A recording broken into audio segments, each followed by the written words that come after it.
Bom dia, meus irmãos, meus amigos. Neste dia, quando comemoramos Santa Teresa de Jesus, ou Santa Teresa de Ávila, doutora da Igreja e reformadora da Ordem Carmelita. Peçamos então ao Espírito Santo que nos ilumine para que possamos fazer este vídeo com a reta intenção de crescermos na fé, na esperança e na caridade. Vinde, Espírito Santo, vinde por meio da poderosa intercessão do Imaculado Coração de Maria, vossa amadíssima esposa. Vinde, Espírito Santo, vinde por meio da poderosa intercessão do Imaculado Coração de Maria, vossa amadíssima esposa. Vinde, Espírito Santo, vinde por meio da poderosa intercessão do Imaculado Coração de Maria, vossa amadíssima esposa. Nossa Mãe Santíssima do Carmo, rogai por nós. Santa Teresa de Jesus, rogai por nós. Em nome do Padre, do Filho e do Espírito Santo. Amém. Muito bem, meus irmãos, falar de Santa Teresa de Jesus é, sem dúvida, algo muito difícil, porque Santa Teresa, ela, até os nossos dias, pelos seus escritos, pelo exemplo de sua vida, ela governa muito bem aqueles que se deixam governar por Deus, pela palavra de Jesus Cristo e segundo as orientações da Santa Igreja. Santa Teresa é por si mesma uma santa absoluta. Uma santa absoluta. Ela, na sua vida, depois de ter compreendido o que Deus desejava dela e o quanto tempo ela havia perdido no verdadeiro serviço de Deus, Santa Teresa, então, vai até as últimas consequências para a realização da vontade de Deus, reformar o Carmelo. Vamos voltar só um pouquinho na história. Santa Teresa viveu no Carmelo da Encarnação por quase 20 anos, um Carmelo onde a vida religiosa era muito relaxada. O Carmelo, além de ter as regras mal observadas, funcionava também como uma pensão para as damas da sociedade da época.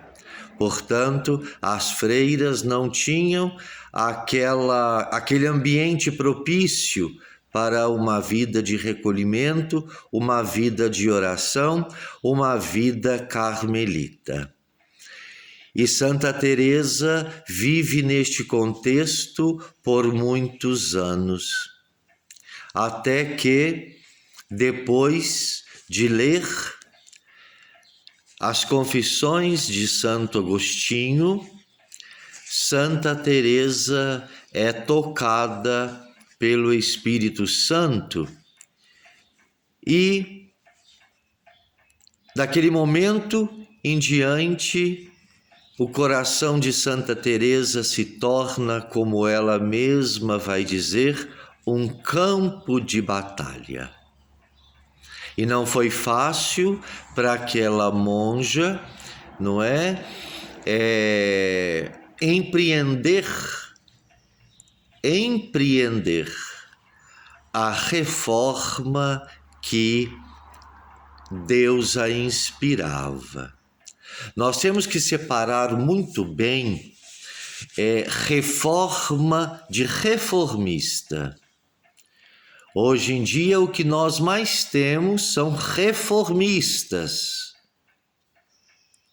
que somente trabalham para a sua própria glória, para o seu próprio bem, criando emendas, criando caminhos que no fim terminam em si mesmos, para o bem de suas intenções.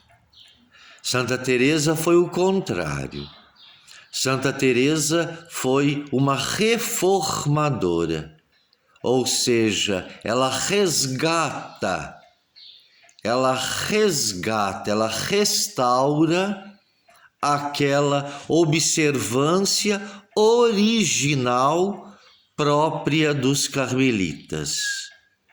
E por este motivo, ela muito sofreu. Por este motivo, ela foi até mesmo chamada de louca e exposta à Inquisição. Os seus escritos foram examinados pela Santa Inquisição. E mesmo diante dos inquisidores, Santa Teresa se manteve firme, se manteve absoluta, porque estava certa de que tudo o que ela havia empreendido e ainda haveria de empreender era realmente desejo do céu. Portanto, ninguém reforma uma casa para fazê-la menor. Eu vou reformar a minha casa. Ninguém começa uma reforma na casa para fazê-la menor, para fazê-la sem conforto. Pelo contrário, quando se reforma uma casa, se conserva a estrutura daquela casa, se ela é bem alicerçada, e dá àquela construção, àquela fundação, uma melhoria. Se expande a partir daquela fundação, daquele alicerce. Foi o que Santa Teresa fez, foi o que Santa Teresa empreendeu.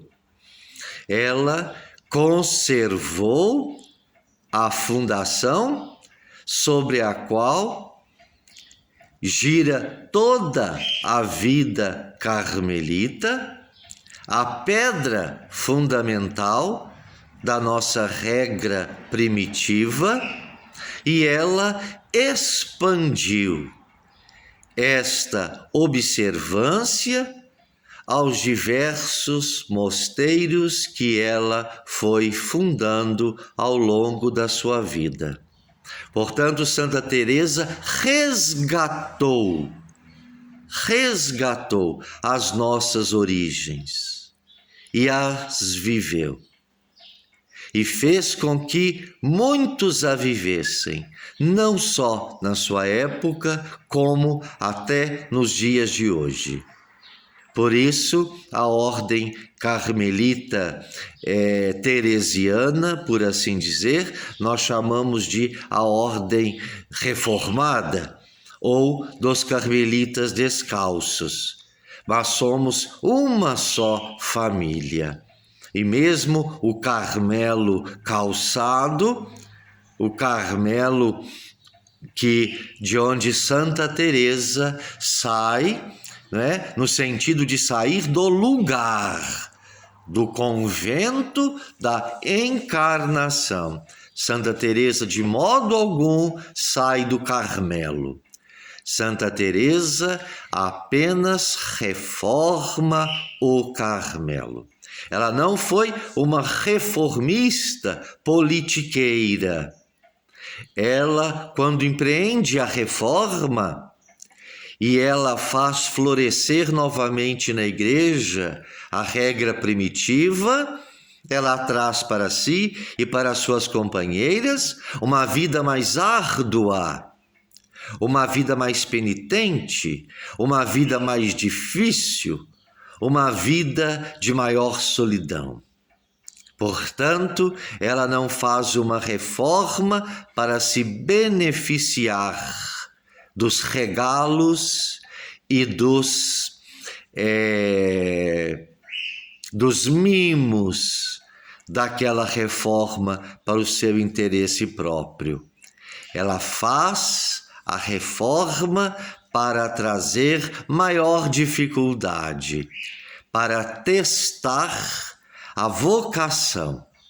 Primeiro ela testa a sua própria vocação, reconhecendo o tempo que ela perdeu entre as distrações do Carmelo da encarnação e a responsabilidade de esposa de Cristo.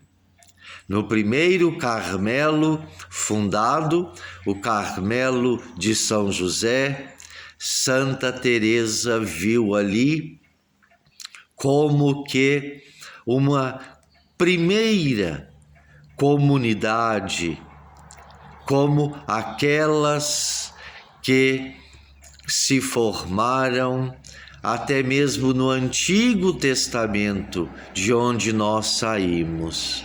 Aqueles eremitas do deserto que frutificaram o deserto com a sua vida penitente, com a sua vida austera, com a sua vida na solidão e no recolhimento.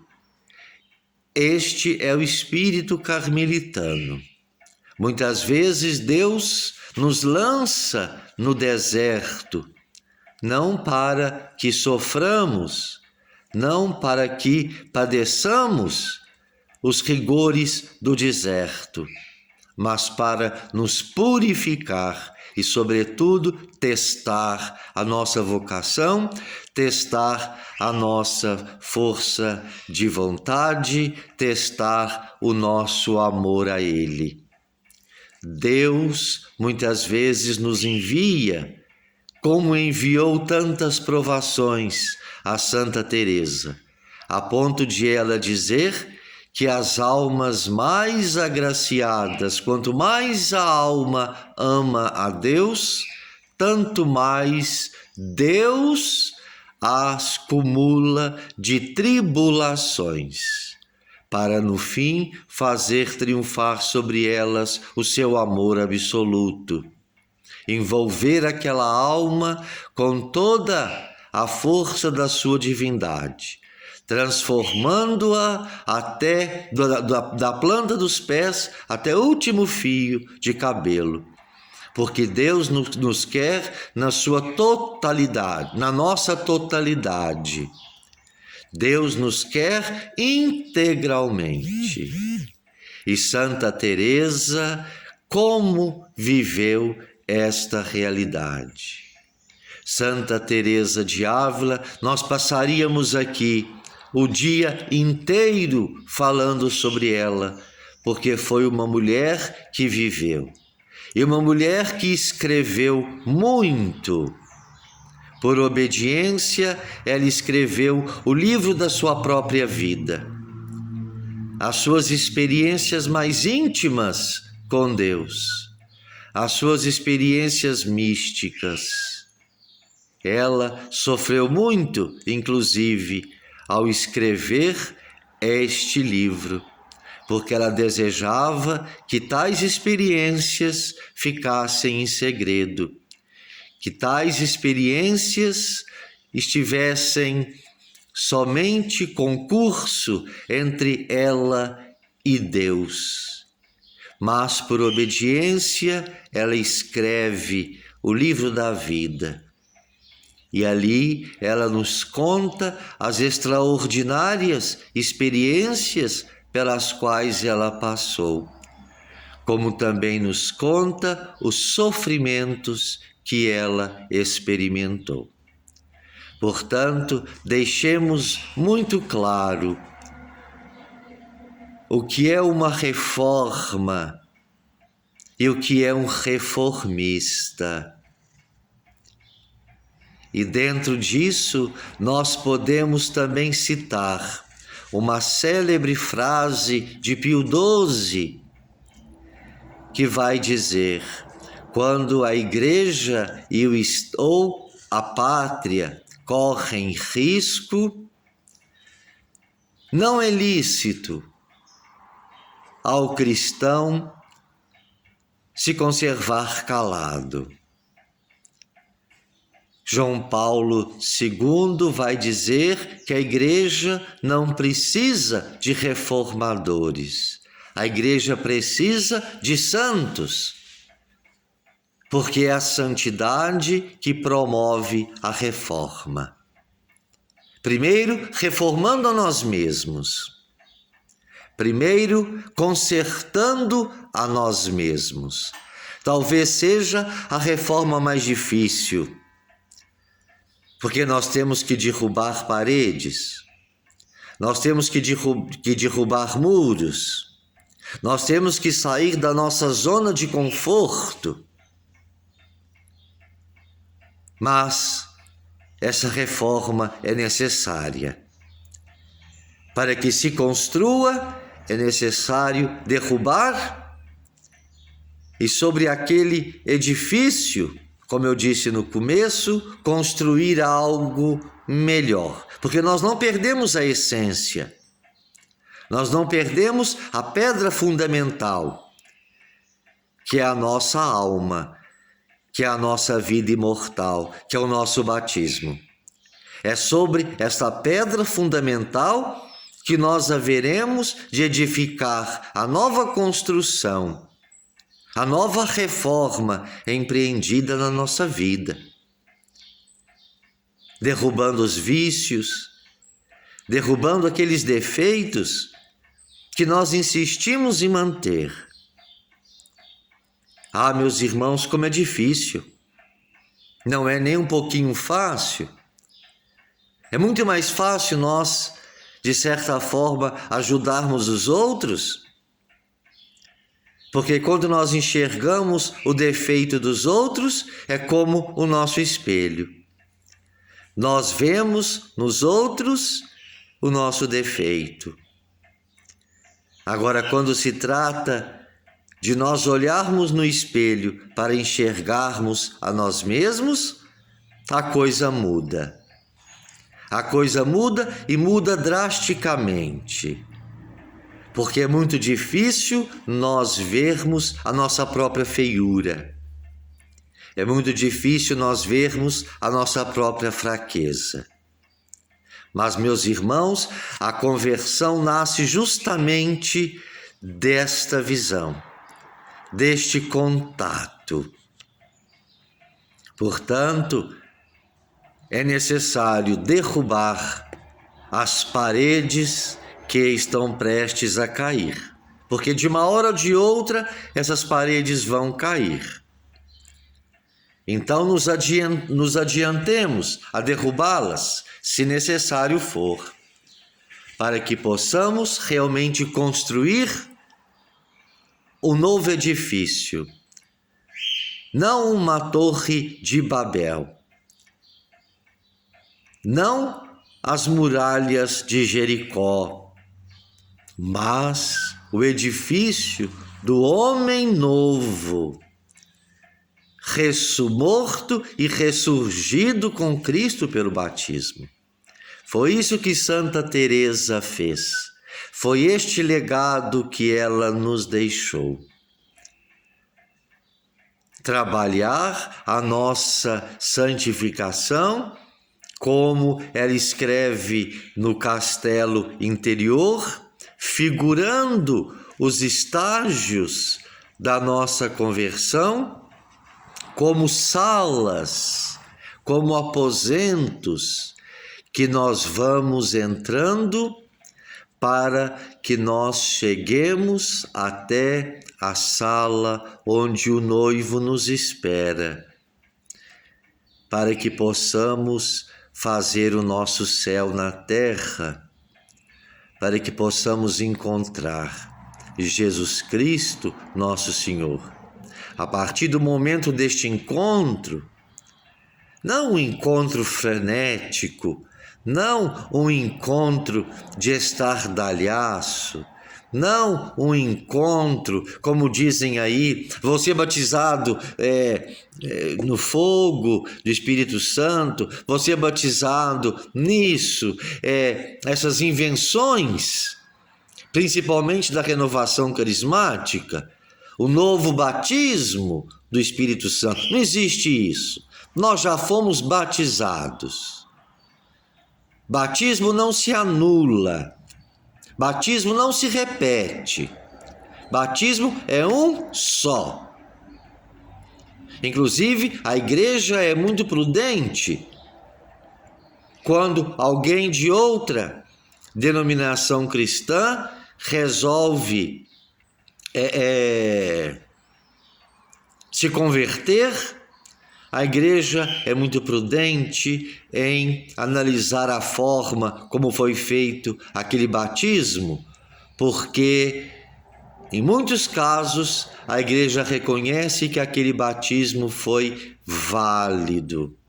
Portanto, não existe ex-batizado. Nós não temos que ser batizados pelo Espírito Santo com fogo, com isso, com aquilo. Nós já fomos. Nós já fomos. Resta-nos agora manter intacto este batismo e as promessas que nós fizemos nele. Crendo em Deus Pai, crendo em Deus Filho, crendo em Deus Espírito Santo. Renunciando ao demônio e todas as suas seduções, vivendo como verdadeiros cristãos. Este é o resumo da nossa fé. Este é o resumo da vida cristã. Estar unido à Santíssima Trindade, unido à paixão de Jesus Cristo, à sua morte de cruz, para que possamos com ele também ressurgir no último dia. Isto é uma grande reforma. Esta é, talvez, a maior reforma da nossa vida. Santa Teresa, reformando e fundando os Carmelos, ela apenas deixou patenteado o desejo de viver a regra primitiva carmelita, com toda a sua riqueza, aquela regra que nos foi dada por Santo Alberto de Jerusalém. E assim nós vemos que no correr dos séculos, os carmelitas descalços ou os carmelitas ainda conservam vivo o espírito de Santa Teresa e de nosso Padre São João da Cruz. Eu não gosto muito desta divisão, dessa nomenclatura, carmelitas calçados e carmelitas descalços. Carmelitas da antiga observância e carmelitas descalços. Nós da antiga observância, muitas vezes, da antiga observância não temos nada. Não temos nada. Porque a nossa regra vai mudando e mudando e mudando. E os carmelitas descalços ou carmelitas teresianos, eles mantêm ali firme a regra primitiva. Embora, com muita tristeza, nós vemos as nossas religiosas já se despojando dos seus hábitos. já não estão seguindo mais o espírito de Santa Teresa. Até mesmo no Carmelo, como outro dia eu vi, no Carmelo de Lisieux, onde viveu Santa Teresinha, e outras tantas santas carmelitas, as irmãs já estão se despojando. As irmãs já estão abrindo mão do hábito completo da ordem. Já estão usando aquele véuzinho na cabeça, já tiraram a touca, já desfiguraram o hábito. E assim vai. Assim nós vamos fazendo os reformismos convenientes a nós mesmos. Nós vamos tirando isso porque incomoda. Nós vamos tirando aquilo, porque já não se usa mais. Esses dias atrás nós vimos aí noticiando a morte de uma moça pelos extremistas, porque estava usando de forma errada o véu que para eles lá é sagrado. É um sinal de consagração lá no que eles acreditam. Assim como o véu, na vida religiosa, é o sinal da renúncia ao mundo, da renúncia às vaidades, da renúncia às facilidades do mundo. Por isso o véu é negro. E o véu deve ser grande. E agora já estão mudando. Os modismos já estão entrando. A vida relaxada já está voltando, mesmo nos Carmelos, no Carmelo reformado. Tamanha é a quantidade de reformistas que nós temos hoje em dia. Tamanha é a quantidade de reformistas. Isso já caiu de moda. Não, nós temos que nos adequar. Nós temos que seguir o curso do mundo, nos atualizar. Nós nos atualizamos tanto que nós vimos como é que a igreja anda. Dia 11 fez 60 anos e celebraram com muita festa, com muitas missas de ação de graças, os reformistas do Vaticano II. Os reformistas, porque o Vaticano II nada mais foi do que uma reunião de reformistas, salvo sim alguns homens de Deus que ali estavam para barrar os reformistas, mas não conseguiram. Ou, se conseguiram muito pouco. Mas graças a Deus, o suficiente para que ainda consigamos ter uma formação católica.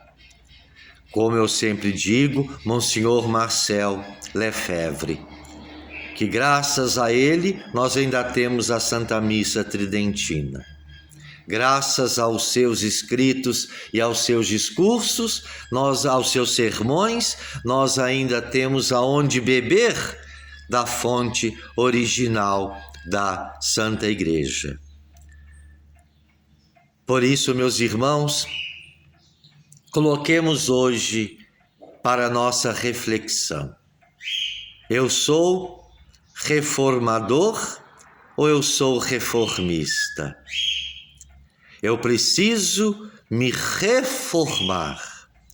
Eu preciso me formar novamente no batismo que eu recebi. Eu preciso me formar novamente na fé da igreja que eu abracei.